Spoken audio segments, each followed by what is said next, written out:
half marathon distance.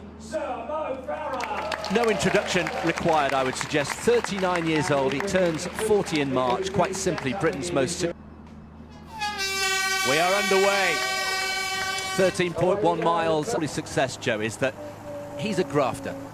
He is. I mean, he's worked and worked over the years. He's still enjoying his training. He's still out there encouraging others, seeing out there training with other athletes from the British squad out in Font-Romeu, and they're inspired by him. And he's always been good at that, inspiring the other. In the latter stages. Yeah, he was, and Jack Rowe was coming through, and Jack has been in good form. He's been out in Font-Romeu, and he's hoping to get a PB today, and he's hoping to run something around the 6:1:30 mark at least. And let's just remind ourselves of the map then of this big half. It's in Britain at the moment, particularly over the half marathon distance. He's been out in Uganda, hasn't he, recently, training, and is now with the NN standing runners in this very young event, really. But Kenenisa ran 60:22 back in 2020. Mo Farah's personal best, 59:32. Yeah, I mean, I remember that race. And still the British record holder at all distances from 1,500 metres to the marathon. An astonishing range.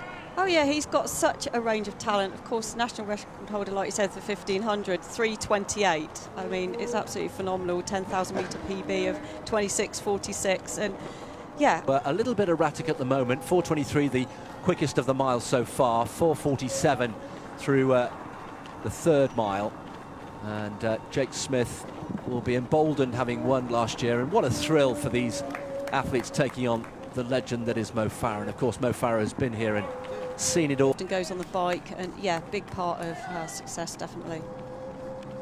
And Eilish was the first British distance runner to compete in 6 outdoor finals in the same season. So athletes wouldn't really take on any fuel, and so going up to the marathon, it's not just about being on the start line, it's about your fueling strategies. Be just wanting to get a good run out. We've already mentioned that Jake's, that's been the case for the last quarter of the race. Mo Farah looking, gives the athletes a chance to experience a bit of the London Marathon course, but obviously in the other direction. Yeah, and the famous finish around by the Cutty Sark, it really is a great atmosphere at the end of this event. Has raced against, and worth mentioning as well, Mo Farah 40 in March, Chris Thompson already in his 40s, and those two what, gold and silver, weren't they, at the bit of a gap there. Is it decisive? Can the others go with him? Well, this is Mo Farah putting on the afterburners here, isn't it? He's got so many gears he can go to, and in the blink of an eye, what is it, less than 30 seconds since we said gang of 4, the gang of 4 is now Mo Farah in front with Jake Smith and Jack Rowe, last year's 1 and 2, already, what, 10 metres behind, and Andy Butchart off the back of that. This is decisive. This is business-like from Mo Farah. I think the thing is with Mo, this is what makes him great. He has got those... the chance to continue longer. Yeah, I mean, he's a family man. I know he said his kids don't want him to retire. They love watching him out there, and he's such a great inspiration to them and such a great role model to his kids and lots of children around the world, really, with the performances he's put in.